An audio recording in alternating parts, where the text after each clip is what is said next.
Hello everyone and welcome to my YouTube channel.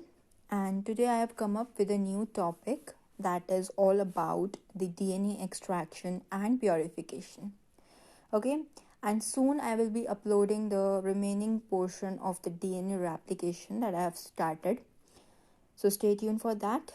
Let's get started with this topic first of all. So, before studying any kind of topic, we should first ask certain questions to ourselves so that we could understand the things in a better way and in depth. So, first of all, you should have the knowledge about the purpose of the study, that why we are conducting that study or why we are reading a certain topic. Okay, what are the different applications related to the topic or the study we are conducting? After that, how are we going to conduct that particular study? How we are going to study a particular topic in a better way, in a stepwise manner? And what are the requirements of the study? Okay, so if you keep all these kind of points in your mind before going through any kind of topic, you will understand the topic in a better way. Okay, like we are going to do in this particular portion of DNA extraction and purification. So before we understand the different kind of methods we generally use or apply to isolate a DNA from a cell or extract a DNA from a cell, you should understand certain points related to DNA extraction. Like the first one is that what DNA extraction basically is. What is DNA isolation? Okay, so first of all, you need to understand what is DNA isolation or DNA extraction. Next, you need to understand the necessity of the DNA isolation. Why we are taking that burden? Why we are isolating that particular DNA from the cell? What is the need to isolate that, right? We need to understand this thing. After that, isolation of DNA from various living cells.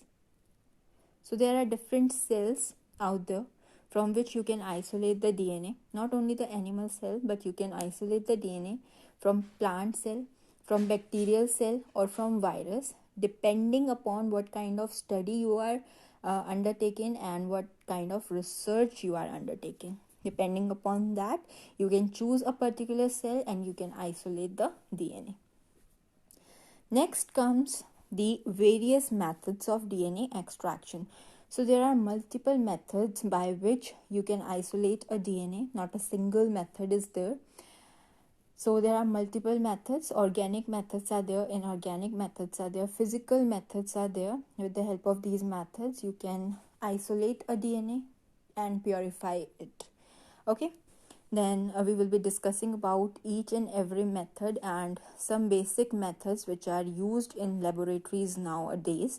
So we will be discussing them in detail in our later videos. After we extract the DNA, isolate a DNA, we need to precipitate it because it is not in the purified form, it is not in the precipitated form, so we need to precipitate it. Now this point is a bit means like we don't require the precipitation method in most of the DNA extraction methods. Certain methods require this step to be taken, whereas certain methods are there which do not require the precipitation step to be taken.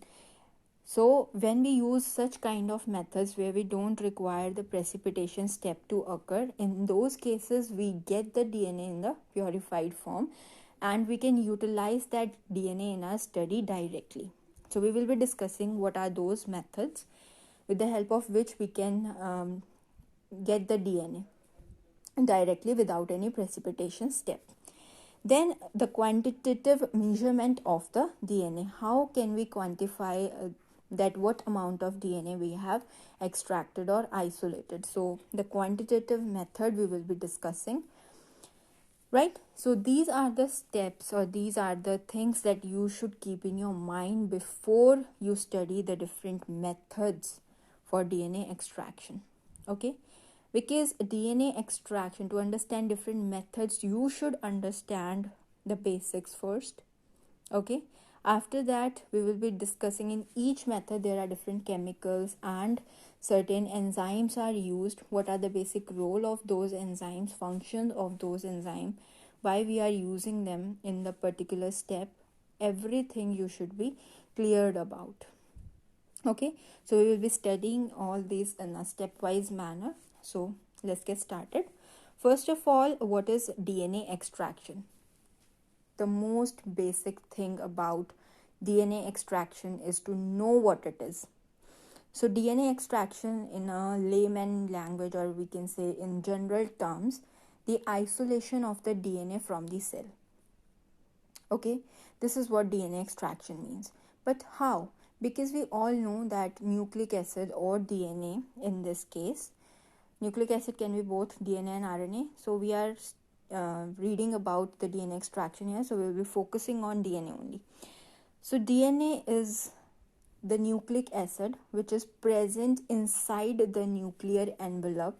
If we talk about the animal cell or plant cell, it is present inside the nuclear membrane. Okay, in case of bacteria, it is present as such in the cytoplasm as a nucleoid. So before we extract a DNA, there are certain walls that needed to be broken. Okay, we need to break certain walls, like cell wall is there in case of plant cells and bacterial cells.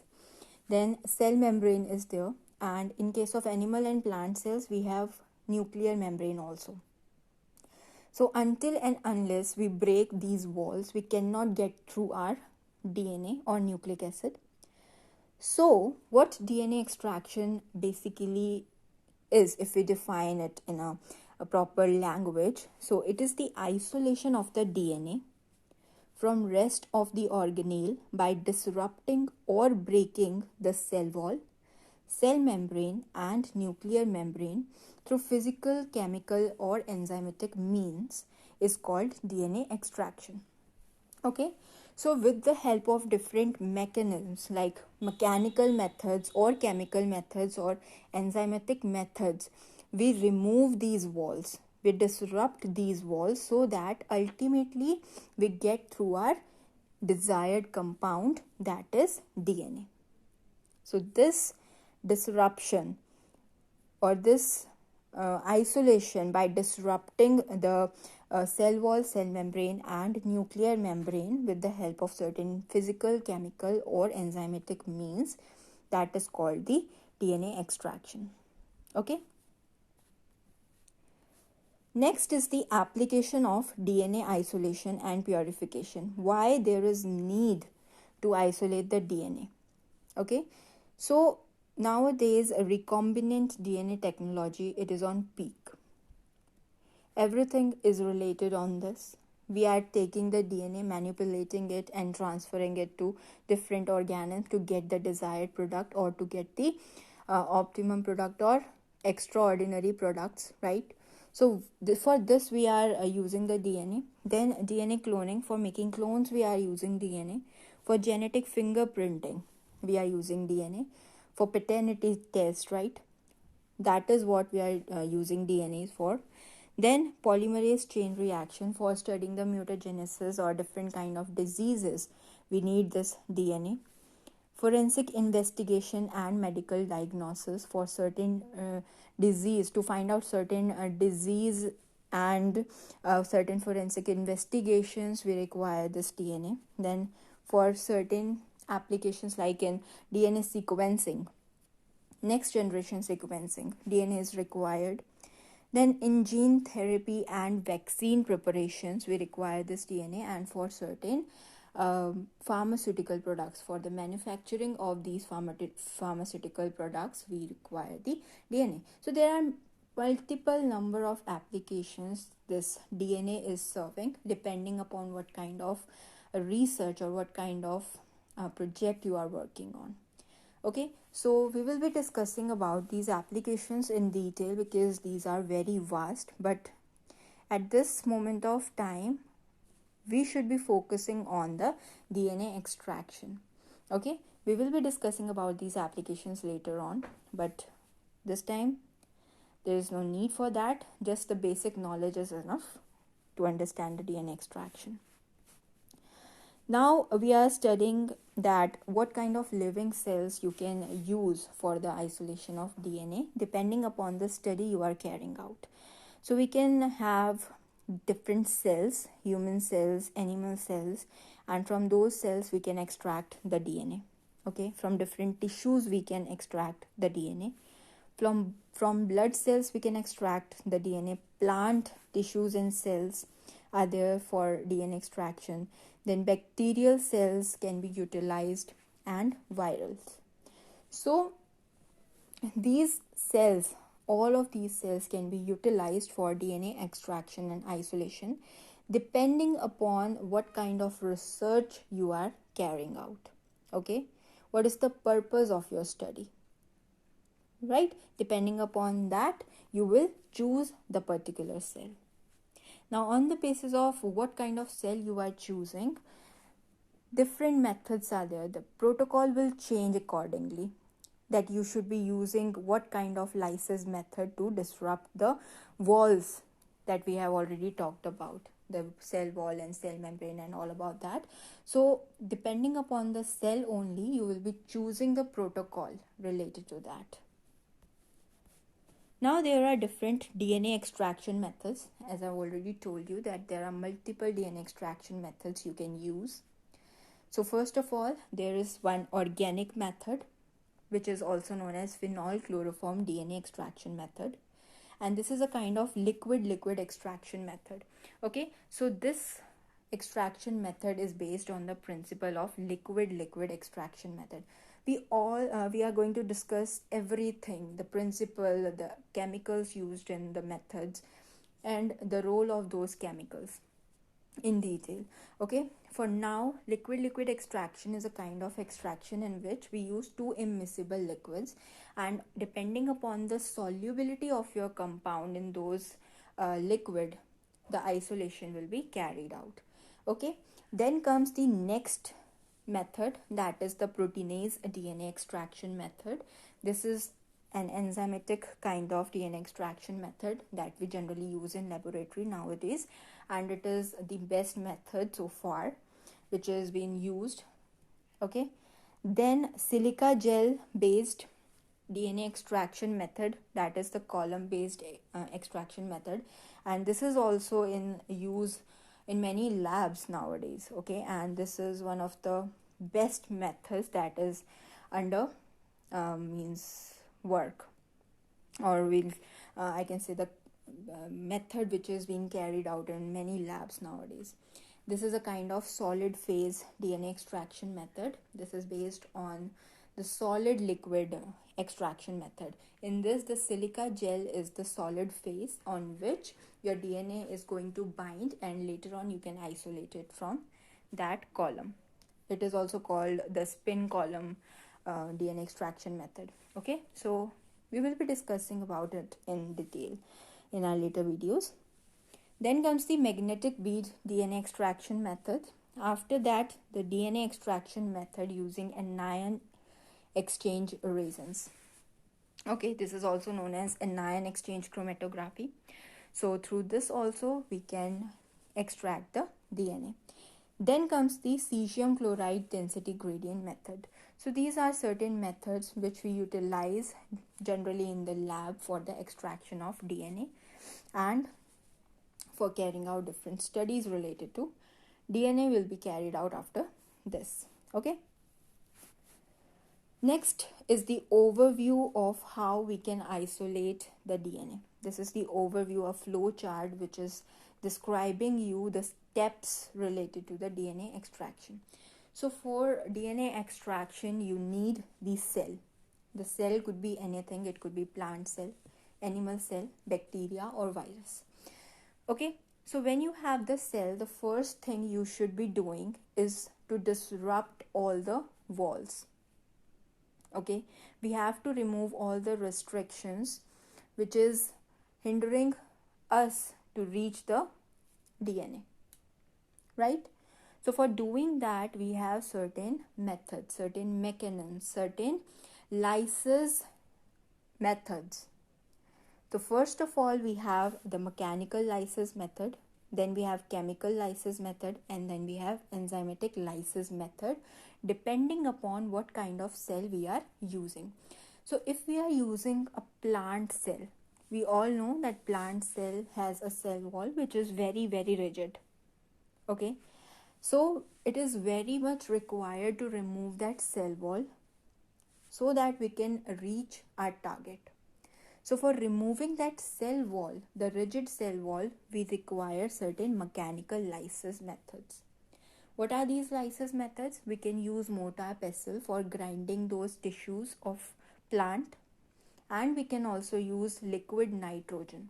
So liquid nitrogen along with mortar pestling grinding, we can grind those cells into the powder form, and after that we can use certain lysis buffer which consist of certain chemicals and enzymes basically.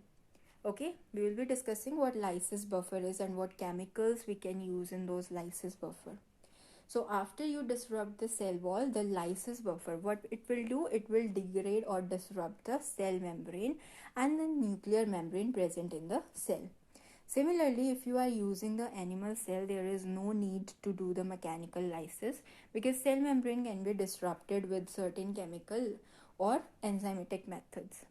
Okay, mechanical lysis will only be needed when the cell wall is present and the cell is rigid. Then after the lysis of the cell debris will form. That cell debris will contain all the components which are present in the cell wall, cell membrane and nuclear envelope, right? Proteins are there and organelles are there. We don't require them. We want to remove them from our DNA so that we can have a purified form of our DNA. So what we will do next, we will do the centrifugation. With the help of centrifugation, all these unnecessary components will be pelleted out. They will form in the pellet and we can remove the supernatant and store that supernatant, because in supernatant you have the DNA and RNA both, and certain proteins are also there. So we will be collecting that supernatant and utilizing that supernatant for further processing. Now what will we do? We have protein in there, we have RNA in there.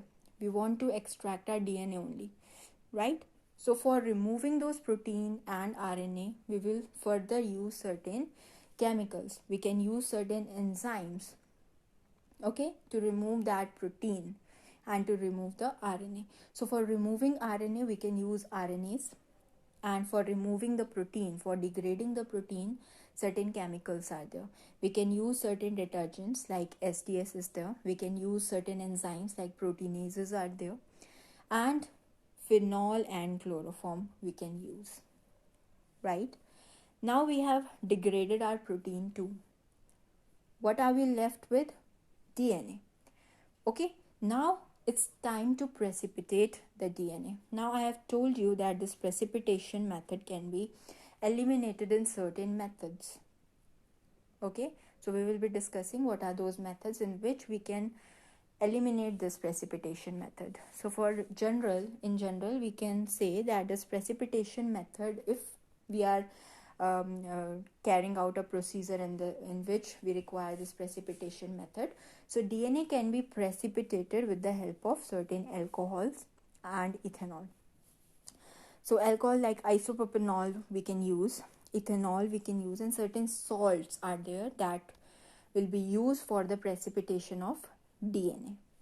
Okay, now when we use salts, it is very, very necessary for the removal of these salts after the DNA precipitation has taken place, because ultimately if we want a purified form of DNA, basically for PCR, if we just take an example, this salt is going to hinder in that process. So we need to remove this salt. We will be discussing that how are we going to remove the salt from the DNA sample. Now our DNA has been precipitated. The last thing that we have to do is dissolving the DNA, because we cannot leave the DNA as such. It will degrade and we cannot use that further. So for doing that, we use TE buffer.